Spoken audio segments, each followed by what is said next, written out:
Chapter 10, Henry-1272, by Charles Oman. The moment that John was dead, the insurgent barons began to be conscious of the huge mistake that they had made in calling over Louis of France to their aid. John's successor was his eldest son Henry, a young boy of 9, against whom no one could feel any personal objection. But the rebels had committed themselves to the cause of Louis and could not go back. The civil war therefore continued, but the supporters of Louis were without heart or enthusiasm in his cause. The young Henry was in the hands of William the Marshal, Earl of Pembroke, one of the great barons who had refused to join Louis. Pembroke at once crowned the young king at Gloucester, and made him declare his adherence to the Great Charter and solemnly republish it. This act cut away the ground from under the feet of Louis's party, as they could not any longer pretend that they were fighting merely to recover their constitutional rights. One after another they began to drop away and go over to Henry's side. The fortune of the Civil War soon began to turn in favor of the young king. It was decided by two great battles. Lincoln Castle was being besieged by the followers of Louis, French, and English. To relieve it, William the Marshal set out with a small army, and, surprising the enemy in the streets of the town, while they were busied in the siege, he inflicted a great defeat upon them. Most of the great English barons of Louis's party were taken prisoners in the fray. Shortly after, a second decisive engagement completely shattered Louis's hopes. He was expecting PG 135 great reinforcements from France, which were to be brought to him by a fleet commanded by Eustace the Monk, a cruel pirate captain whom he had hired to serve him because of his naval skill. But Hubert de Burgh, the justiciar of King Henry, put to sea from Dover with a small squadron of ships raised from the Cinque Ports and met the French in mid-channel off Sandwich. The English had the better. Most of the hostile vessels were captured, and Eustace the Monk was taken and hung for his former piracies. This was the first great naval battle which an English fleet ever won. Deprived of hope of succor from France, and seeing most of his English supporters captives in Pembroke's hands, Prince Louis resolved to abandon his enterprise and leave England. He proffered terms to Pembroke and de Burgh, who eagerly accepted them. So by the Treaty of Lambeth he undertook to depart and give up his claim to the crown, while the Earl Marshal and Justiciar on their part consented to grant an amnesty to all Louis's partisans and to restore them to possession of their estates. To facilitate Louis's quick retreat, he was given a sum of 10,000 marks, September 17, 1217. Thus the Civil War came to an end, but its evil effects long endured. William of Pembroke, who acted till his death in 1219 as regent of the realm, did all that he could to quiet matters down. But there was much trouble left to his successor, Hubert de Burgh, the great justiciar, who bore sway in England for all the remaining years of King Henry's minority. Hubert conferred many and signal benefits on the realm. He discomfited an attempt of the Pope to govern England through his legates, under the plea that John's homage of 1213 made the kingdom the property of the Holy See. He put down the turbulence of many of John's old courtiers and mercenaries, who, presuming on their fidelity in the Civil War, refused obedience to the law of the land. The leaders of these persons were Peter des Roches, an intriguing Poitevin whom John had made Bishop of Winchester, and Fawkes de Breauté, who had been the chief captain of the late king's Gascon soldiers. Peter was compelled to go on a crusade, and Fawkes was crushed by force of arms when he presumed to refuse to give up the king's castle of Bedford, and had the impudence to seize and imprison a justice of assize who had given a legal PG 136 decision against him. Fawkes himself escaped overseas, but de Burgh took Bedford Castle and hung William de Breauté, the rebel's brother, because he had dared to hold out against the king's name, 1224. Hubert's wise and salutary rule endured till the king came of age, 1227, and for some years after he was still retained as justiciar. But Henry, on coming to maturity, soon showed himself jealous of the great man who had protected his helpless boyhood. The new king was a strange mixture of good and evil. He was a handsome, courteous youth, blameless in his private life, and kind and liberal to his friends. He proved a good father and husband and a great friend to the church. He loved the fine arts and built many stately edifices, of which the famous Abbey of Westminster is the best known. But he had many serious faults. He was an incorrigible spendthrift. He was quite incapable of keeping any promise for more than a few days. He was of a busy, volatile disposition, always vaulting from project to project, and never carrying to its end any one single plan. Being full of self-confidence, he much disliked anyone who gave him unpalatable counsel, or strove to keep him from any of his wild ephemeral schemes. This was the secret of his ingratitude to Hubert de Burgh, who never shrank from opposing his young master when the occasion demanded it. Moreover, Henry had the great fault of loving foreigners overmuch. He surrounded himself with a horde of his relatives from the continent. His wife Eleanor of Provence brought a host of brothers and uncles from Savoy and southern France, and his mother sent over to England her children by her second marriage with her old lover, the Count of La Marque. On these kinsmen Henry lavished not only great gifts of money, but earldoms, baronies, and bishoprics, to the great vexation of the English. His strangest act was to confer the Archbishopric of Canterbury on his wife's uncle, Boniface of Savoy, a flighty young man of most unclerical habits. Henry was not cruel or malicious, like his father, and personally he was not disliked by his subjects, a fact which explains the patience with which they bore his vagaries for many years. But his actions were nearly always unwise, and his undertakings were invariably unsuccessful, so that his long-suffering vassals were at last constrained to take the reins of government out of his hands. For 30 years, however, Henry worked his will on England, 1228-58, before drawing down the storm on his head. For the first 5 of them, he was still somewhat restrained by the influence of Hubert de Burgh. But in 1232, the old justiciar was not only dismissed, but thrown into prison, because Henry was wroth with him for frustrating an unwise and unnecessary war with France. But the king's ingratitude provoked such angry opposition that Hubert was ultimately released, and suffered to dwell in peace on his own lands. After dismissing Hubert, Henry threw himself into the hands of Peter des Roches, the Bishop of Winchester, one of John's old courtiers. Peter knew or cared nothing about English laws and customs, and led the king into so many illegal and unconstitutional acts that the whole nation called for his banishment. At last the Great Council, led by Edmund of Abingdon, the saintly Archbishop of Canterbury, frightened the king into dismissing him, 1234. But England did not profit very much by Peter's fall. Henry resolved to become his own prime minister. He did not appoint anyone to the office of justiciar, and a little later he abolished that of chancellor also. He thought that he would act as his own chief justice and private secretary, but, as he was no less volatile than busy, he only succeeded in getting all public business into hopeless arrears. Henry's personal government endured for the weary time of 24 years. The events of the period were very insignificant and only call for very brief mention. The sole foreign war was a brief struggle with Louis IX. Of France, one of Henry's many ephemeral schemes was the idea of winning back the continental dominions that his father had lost. So, in 1241, he picked a quarrel with the good King Louis and invaded Poitou. He was disgracefully beaten at the Battle of Taillebourg, 1242, and was forced to make peace. The mild and pious King of France contented himself with leaving things as they had been before the war, though if he had chosen, he might have forced Henry to surrender Bordeaux and Guienne, the last possessions of the English crown beyond the seas. Far worse for England than Henry's abortive invasion of France were his dealings with the papacy. Henry was a devoted servant of the Church, and whenever the popes tried to lay any burden on England, Henry did his best to make the nation submit. Rome was at this time deep in a struggle with the brave and brilliant Emperor Frederick II, and the popes were always wanting money to keep up the war against him. In 1238, Gregory IX sent over to England his legate, Cardinal Otho, who pretended to come to reform the clergy, but really did little more than extort great sums of money from them, on all possible excuses. When he left the realm, it was said that he took more English church treasure with him than he left behind, and he had thrust 300 Italian priests into English benefices by the aid of the king's patronage. A few years later, Henry allowed himself to be made the Pope's tool in an even more disgraceful way. Alexander IV was trying to wrest the kingdom of Sicily from the heirs of the Emperor Frederick II, and, as he could not succeed by his own strength, determined to make the docile King of England do the work for him. So he offered to make Henry's younger son Edmund, a boy of 10, King of Sicily, if Henry would undertake the expense of conquering that country. The scheme was just one of the wild adventurous plans that took the flighty monarch's fancy, so he eagerly accepted the Sicilian crown for his son, and promised the Pope that he would find the money to raise a great army. But as he had never any gold in his own treasury, since he spent it all on his buildings and his wife's relatives, he had to raise the great sums required for the invasion of Sicily out of the nation.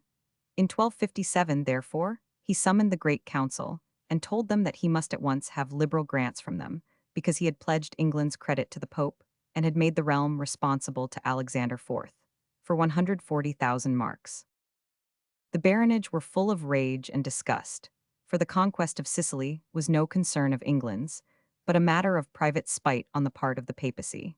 And, moreover, the king had not the least right to pledge the revenues of England to Alexander without having consulted the Great Council. Instead, therefore, of a grant of 140,000 marks, Henry received the outpourings of 30 years of suppressed indignation and PG 139 discontent. He was told that he could no longer be allowed to rule the realm without the aid and counsel of his barons, that his interference in distant wars was foolish, that his foreign relations were a flight of locusts eating up the land, that his ministers and favorites were unjust, greedy, and extortionate.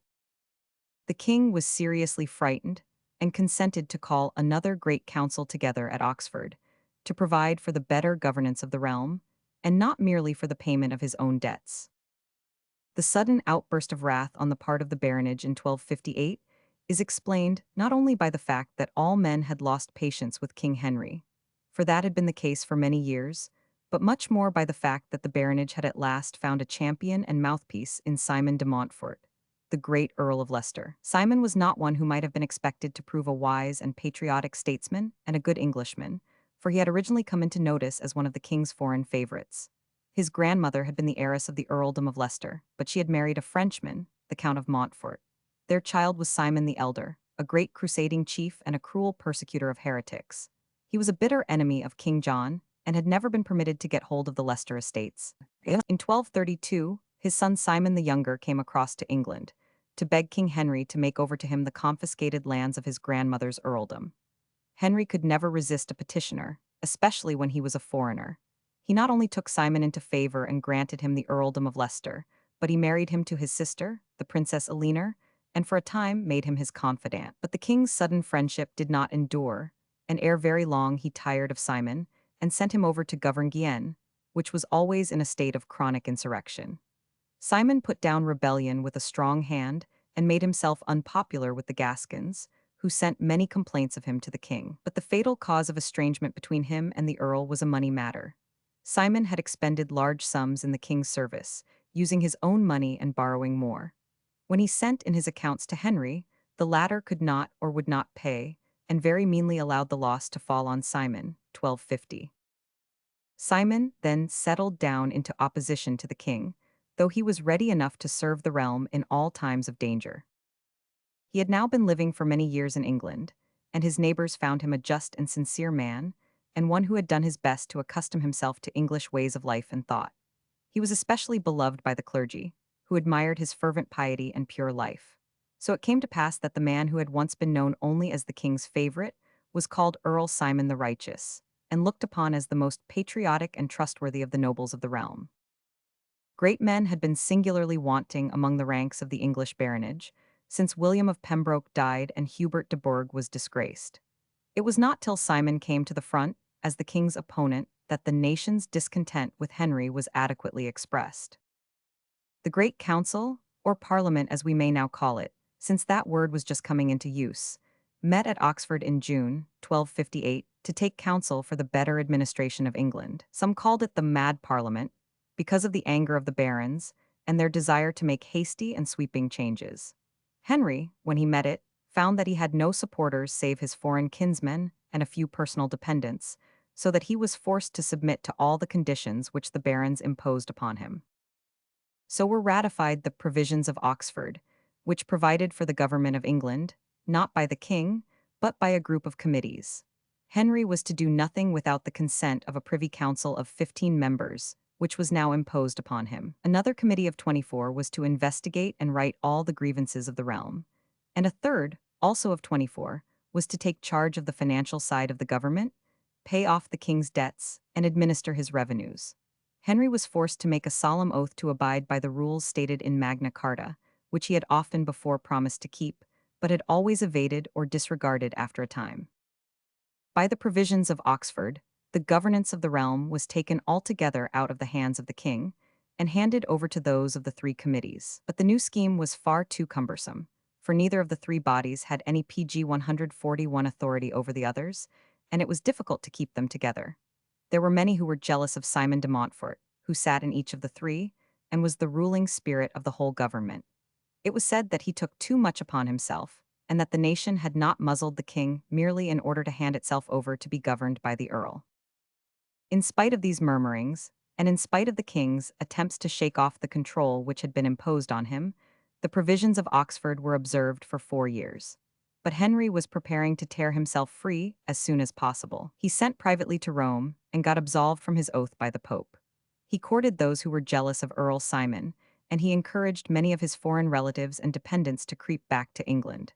In 1261, he felt strong enough to break loose, seized the Tower of London, and raised an army. But he found himself too weak, dared not come to blows with the adherents of the provisions of Oxford, and again consented to place himself in the hands of the guarantors. But as disputes about his conduct continued to arise, he offered to submit his rights and those of the barons to the arbitration of his neighbor, St. Louis of France, whose probity was recognized by all the world. Simon and his friends consented, an unwise act, for they might have remembered that the French king was not well acquainted with the constitution or the needs of England. By a decision called the Messe of Amiens, from the city at which it was proclaimed, St. Louis announced that Henry ought to abide by the customs stated in Magna Carta, but that he need not keep the provisions of Oxford, which were dishonorable to his crown and kingly dignity. 1263. The Messe of Amiens precipitated the outbreak of civil war, for Simon and his party refused to accept the decision which had been given against them, though they had promised to abide by it. This flinching from their word alienated from them many who would otherwise have taken the side of reform, and it was felt that a grave responsibility lay on Simon for striking the first blow. Hence it came to pass that the king was supported by a larger party than might have been expected. His own brother and son, Richard of Cornwall and Prince Edward, who had hitherto usually pg 142 lined to the party of reform, and striven to guide him towards moderation, now supported him with all their power. The Earls of Norfolk and Hereford, and many other great barons, also took arms in his favor. Earl Simon, on the other hand, was helped by the Earls of Gloucester and Derby, and enthusiastically supported by the citizens of London, who had been maddened by the king's arbitrary taxes. When, after much preliminary fighting, the armies of Henry and Simon faced each other in Sussex for a decisive battle, it was found that the king had much the larger army. He drew up his host outside the walls of Lewes, while Simon, who had marched from London, lay on the downs beyond it.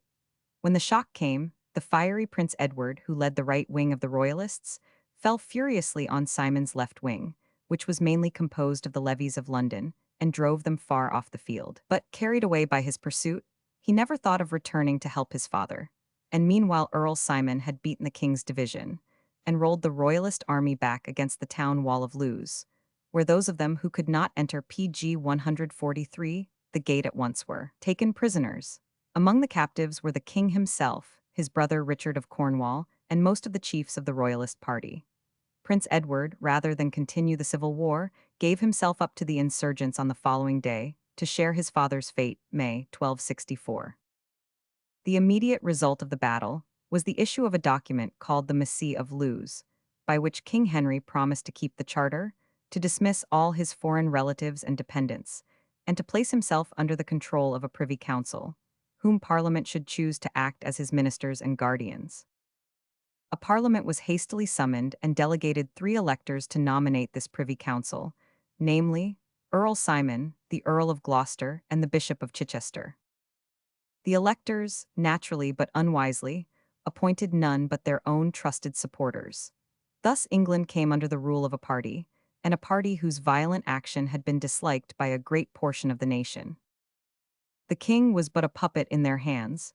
He was practically their prisoner, for 3 of the council always attended his steps and kept him in sight. Now, Henry, irritating and faithless as his conduct had always been, was not personally disliked, and the sight of their monarch led about like a captive and forced to obey every behest of his captors was very displeasing to many who had formerly felt no sympathy for him. It was felt, too, that his son Edward was being very hardly treated by being kept in honorable captivity and deprived of all share in the government.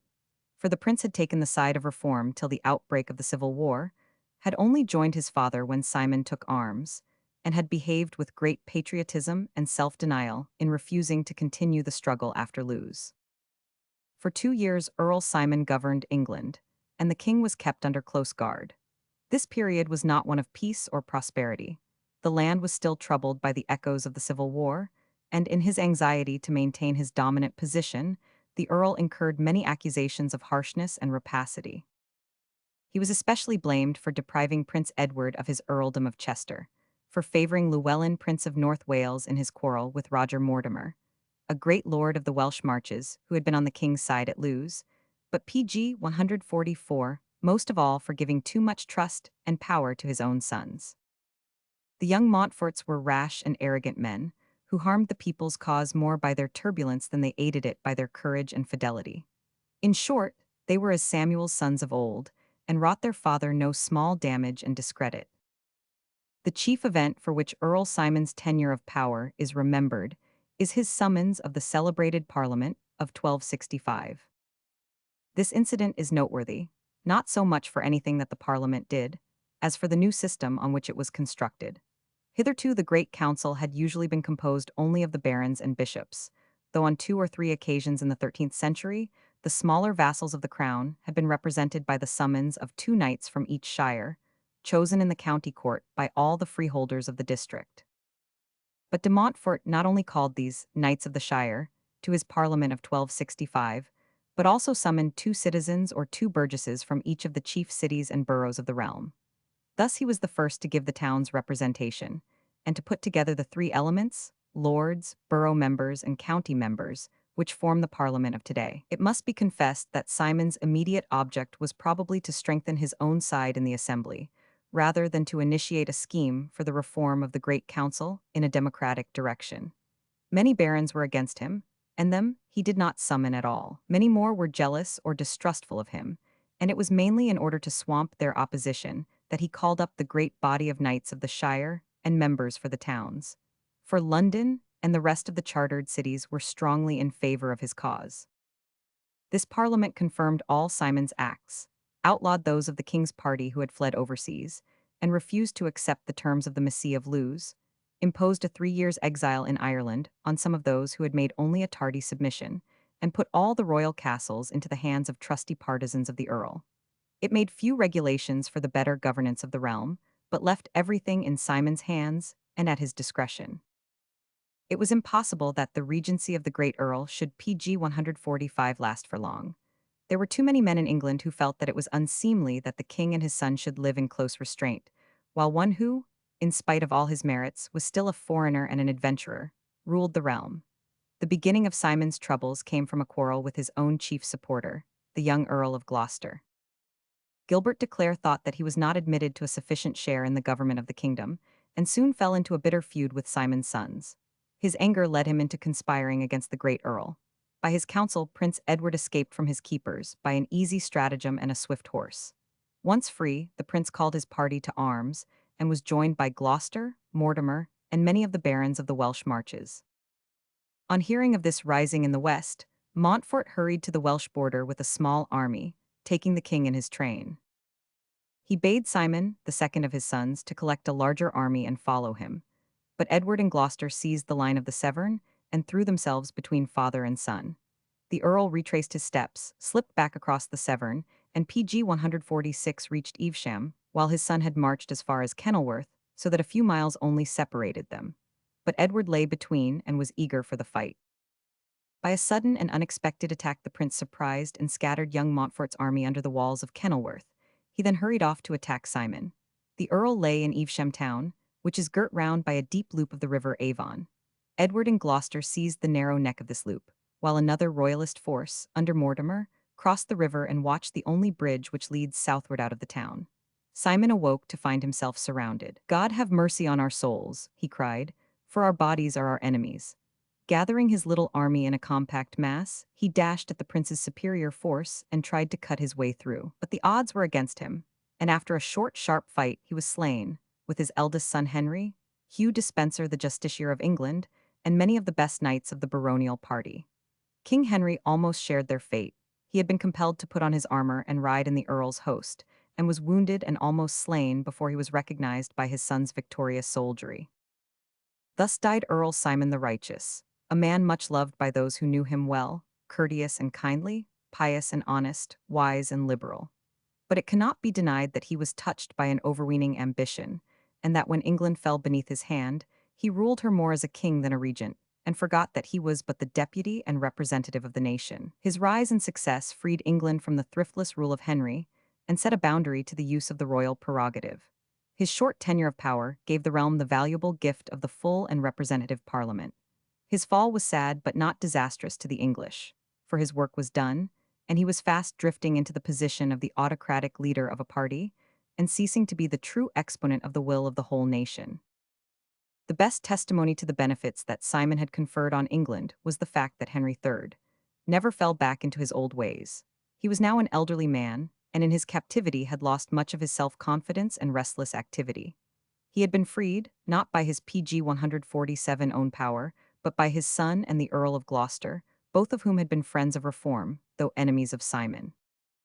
Edward had now won an ascendancy over his father which he never let slip, and his voice had for the future a preponderant share in the royal council. It is to his influence that we may ascribe the wise moderation with which the relics of Simon's party were treated. Evesham fight did not end the war, for the three surviving sons of Simon, with the Earl of Derby and some other resolute friends, still held out. It took 2 years more to crush out the last sparks of civil strife, for the vanquished party fortified themselves in the castle of Kenilworth and the marshy isles of Ely and Axholme. But Edward gradually beat down all opposition, and the end of the war is marked by the dictum of Kenilworth, October 1266, in which the king solemnly confirms the Great Charter and pardons all his opponents, on condition of their paying him a fine. Only the heirs of the Earls of Leicester and Derby were disinherited. The younger Montforts went into exile in Italy, where a little later they revenged themselves on the king by cruelly murdering his nephew Henry of Cornwall, as he was praying in Viterbo Cathedral. There is little to tell about the last 5 years of the reign of Henry III.